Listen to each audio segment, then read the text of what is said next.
បាទស្ដាប់គ្នាឥឡូវយើងកំពុងតែនៅការ៉ាស់ on one នាំចូលរថយន្តអគ្គិសនីកូភេទគេយើងមើលផ្នែកខាងក្រោយគឺឡានគ្រប់ស៊េរីបើសិនណាគ្នាមានចំណារអារម្មណ៍ទៅនឹងការទិញឡាននេះអាចមកបានខ្ញុំមិនមែនមកប្រម៉ូទទេក៏ខ្ញុំដើរមើលឡានដែរហើយនៅខាងក្រោយនេះគឺ GTR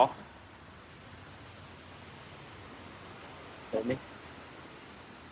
on one នាំចូលរថយន្តអគ្គិសនីអញ្ចឹងយើងទៅមើលផ្នែកខាងក្រោយទាំងអស់គ្នាបាទនេះគឺជា GTR steel cup នេះ Volkswagen អានោះក៏ Volkswagen ដែរអានោះ Rolls Royce អានេះ Cadillac អានេះ Mini បាទនេះគឺ Toyota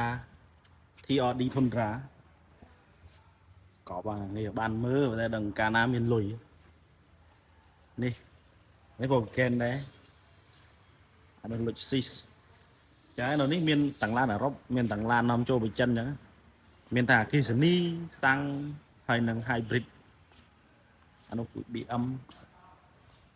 អូមានច្រើននេះហើយខ្ញុំសុំនិយាយទៀតខ្ញុំអត់មានការអនវាយទេគាត់ខ្ញុំចូលមកមើលលេងទេហើយក៏មិនមកទិញដែរនោះអញ្ចឹងគាត់ឲ្យយើងចូលមើលឡានឲ្យថតលេងទេមានច្រើនទៀតហ្នឹងទៅខលនេះ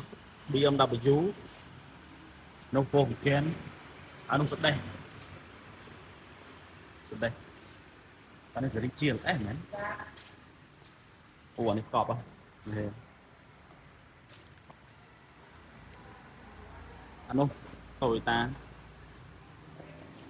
ឡានច្រើននេះនោះច្រើនណាស់ចង់បាននេះអាចមកបាននេះ BM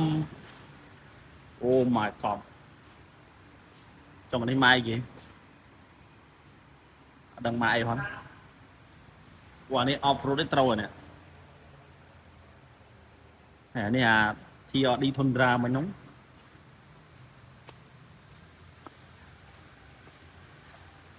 អានេះខាង Range Rover អានេះ Bentley អានេះ Toyota B73 អានោះ Ferrari បាទហើយនេះក្រោយខ្ញុំគឺដាក់ថា on one crash នៅលើកុំច្រឡំថាមកទិញឬក៏មកអីឬមកមើលសុំចាស់គាត់ថតហ្នឹងអូឡានទៅនោះច្រើនណាចង់បានអីមកបានអរគុណ